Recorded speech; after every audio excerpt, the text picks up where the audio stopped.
सभी बच्चों को मेरी प्यार भरी नमस्ते है और आज है आपका प्रीपोजिशन पार्ट नंबर 11। इससे पहले ऑलरेडी हमारे प्रीपोजिशन के 10 सेशन हो चुके हैं जिसमें हमने डिस्कस किए हैं इंपॉर्टेंट क्वेश्चंस को। आज भी कुछ इंपॉर्टेंट क्वेश्चन को डिस्कस करने वाले हैं और पूरी उम्मीद है कि ये क्वेश्चंस जो आज हम डिस्कस करेंगे आपके लिए बहुत हेल्पफुल होंगे आपके किसी भी कॉम्पिटिटिव एग्जाम्स को करने में। ठीक है, हाँ। और अगर आपको आज का सेशन अच्छा लगे तो बेटा प्लीज़ आप लाइक कर दीजिए और दूसरों के साथ शेयर कर लेना, और अगर फर्स्ट टाइम देख रहे हो तो आप इस चैनल को सब्सक्राइब कर लेना। ठीक है, तो स्टार्ट करते हैं बिना ज्यादा समय लिए बेटा आप लोगों का आज प्रीपोजिशन का पार्ट नंबर 11। तो देखिए पहला क्वेश्चन है, आपको करना है एक गैप को fill. Our class consist dash 50 students. तो यहां पर आपके पास ऑप्शंस क्या है? आपके पास ऑप्शंस क्या है? Of, with, in, by. तो बेटा कंसिस्ट का मतलब है यहां पर किन्हीं चीजों को और मिलकर बना हुआ। अगर आप देखें ना, वो कह रहा है हमारी क्लास कितने बच्चों से मिलकर बनी हुई है, तो यहां पर हमारी क्लास बनी है 50 स्टूडेंट से मिलकर। तो यहां पर जो कंसिस्ट अपना मीनिंग दे रहा है वो दे रहा है कि ये चीज इतने चीजों, ये क्लास इतने बच्चों से मिलकर है, बनी है, तैयार है। या कभी कभी आ जाता है कि इस किताब में 50 पेजेस है, यानी कि ये किताब 50 पेजेस की मिलकर बनी है। जब कंसिस्ट आपका इस प्रकार का मीनिंग देता है तो इसके साथ जो प्रीपोजिशन आती है बेटा, वो प्रीपोजिशन आती है आपकी ऑफ। तो यहां पर हमारा सही ऑप्शन क्या हो जाएगा? ए फॉर अमेरिका, क्योंकि यहां पर जो कंसिस्ट अपना मीनिंग कन्वे कर रहा है वो कह रहा है our class consist dash 50 students of 50 student, यानी कि ये क्लास, हमारी जो क्लास है वो 50 स्टूडेंट से मिलकर बनी है। कभी कभी बुक से रिलेटेड ऐसा क्वेश्चन आ जाता है, this book consist dash 50 pages. उस केस में भी आपकी प्रीपोजिशन कौन सी आएगी? ऑफ का यूज किया जाएगा। कभी कभी कंसिस्ट को और सेंस में यूज किया जाता है, लेकिन आज मैं वो सेंस आपको नहीं बता रहा हूं, जल्दी ही वो सेंस वाले क्वेश्चन भी आपको मैं डिस्कस करूंगा। Question number 2, you should not conceal anything dash your parents. तो यहां पर आपके पास ऑप्शन है विद, बाय, टू और फ्रॉम।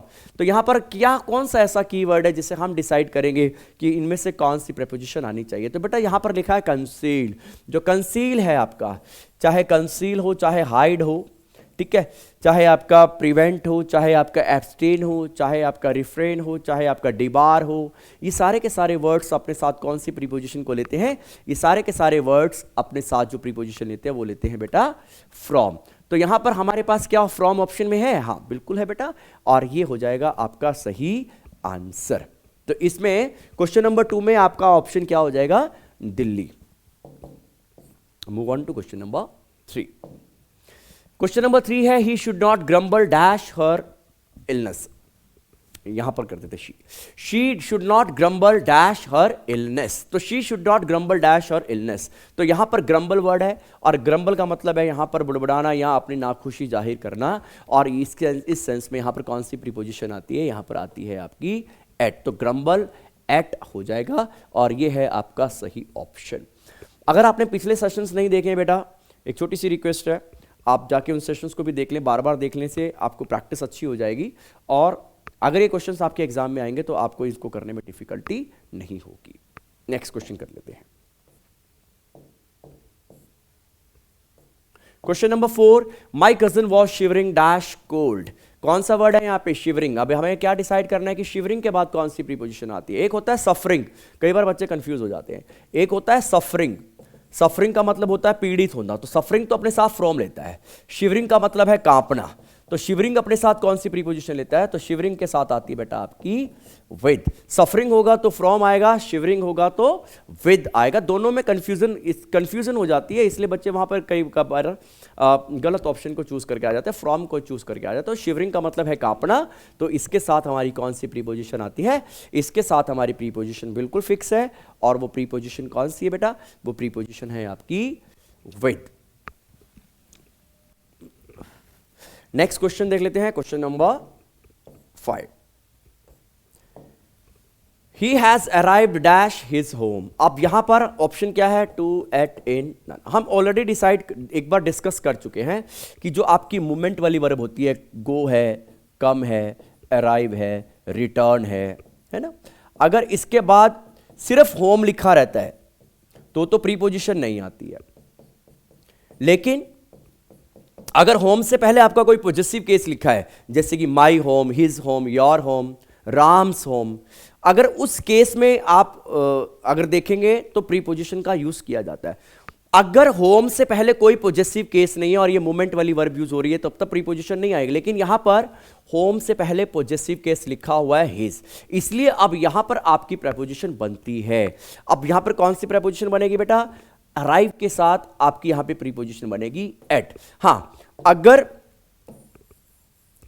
अगर आपका हिज होम यहां पे भी लिखा है और अगर आपकी वर्ब है गो, होम या रिटर्न, तब तो प्रीपोजिशन आती है आपकी to.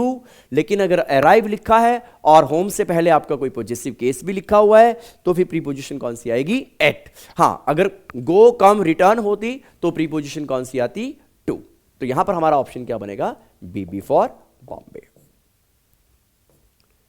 Question number 6, find error if any. अब आपको इस सेंटेंस में एक एरर ढूंढना है, क्योंकि ये हमारा चैप्टर कौन सा चल रहा है? ये जो हमारा चैप्टर है बेटा वो प्रीपोजिशन से रिलेटेड चल रहा है, तो हमें प्रीपोजिशन पे इस पे यहाँ फोकस करना है, ठीक है। Why are you quarrelling to your brother over this food. अब यहाँ पर एक वर्ड यूज किया है क्वेरल। क्वेरल का मतलब क्या होता है? क्वेरल का मतलब होता है झगड़ा करना। अब दो केस हैं, किसी व्यक्ति के साथ झगड़ा करेंगे तो विद समबडी, ठीक है, और किसी चीज के ऊपर झगड़ा करेंगे, किसी चीज के लिए आप झगड़ा करेंगे तो प्रीपोजिशन कौन सी आती है? Over something. जहां पर दो केस हो वहां आपको बहुत ध्यान से चीजों को समझना है, क्योंकि जहां पर एक सिंगल प्रीपोजिशन फ्रीज है किसी वो वर्ब के साथ, किसी एडजेक्टिव के साथ, तो वहां तो केस नहीं होता डिफिकल्ट, लेकिन जहां पर दो हो जाती हैं वहां पर आपको थोड़ा सा अलर्ट रहना है। तो यहां पर क्वेरलिंग देखिए, क्वेरलिंग हो रही है। योर ब्रदर क्या है? व्यक्ति है, समबडी है, और इससे पहले कौन सी प्रीपोजिशन लिखी है? टू। तो टू नहीं आएगी, कौन सी आएगी? विद। बी पार्ट में एरर। और आगे भी देख लेते हैं, ओवर लिखा है, ओवर सही है। ओवर के आगे क्या लिखा हुआ है? This food. तो दिस फूड क्या हो गया आपका? समथिंग हो गया। यानी कि यहां पर दो प्रीपोजिशन यूज हुई हैं, एक आपकी हुई है टू और एक हुई है ओवर। ओवर सही है लेकिन टू आपकी गलत थी। Question number 7, my teacher has congratulated me for standing first. ये बहुत आसान क्वेश्चन है, कई बार हम ऑलरेडी डिस्कस कर चुके हैं, लेकिन प्रीवियस क्वेश्चंस को बार बार डिस्कस करने से क्या होता है? प्रैक्टिस आपकी अच्छी खासी हो जाती है। तो यहाँ पर लिखा है कॉन्ग्रेचुलेटेड और यहाँ पे प्रीपोजिशन कौन सी है? फॉर। तो कॉन्ग्रेचुलेट के साथ फॉर नहीं आता बेटा, ऑन का यूज किया जाता है, ठीक है। तो ये चीज़ें आपको याद रखनी है। बार बार आपको सेशंस को देखने की जरूरत क्यों पड़ेगी? क्योंकि सेशन बार बार देखेंगे तो चीज़ें आपको बिल्कुल क्लियर होती चली जाएंगी, ठीक है। देख लेते कोई आज का और कोई क्वेश्चंस है? नहीं। तो ये थे बेटा आज के हमारे कुछ क्वेश्चंस, अच्छे क्वेश्चंस हैं, और ये ऐसे क्वेश्चंस हैं जो बार बार आपके कॉम्पिटिटिव एग्जाम्स में आपसे पूछे गए हैं और चुनने पड़ते हैं, देखने पड़ते हैं कि कौन से क्वेश्चंस बच्चों को करवाए जाएं। अभी मैंने पार्ट 1 से स्टार्ट किया था और आज जो है हमारा प्रीपोजिशन का पार्ट नंबर 11 आ चुका है। जल्दी ही और सेशन भी मैं आपके लिए लेके आऊँगा। आपको करना क्या है? आपको लगातार हमारे सेशन के साथ जुड़े रहना है और लगातार आपको देखना है, और कोई सुझाव हो हमारे लिए तो आप वो सुझाव हमें बता सकते हैं। यहाँ से मैं विकास शर्मा आपसे लेता हूँ इजाज़त। जल्दी ही मिलूंगा एक और नया सेशन लेके प्रीपोजिशन से रिलेटेड। तब तक अपना ख्याल रखें, ध्यान रखें और लगातार पढ़ते रहें। और thank you so much. God bless you all.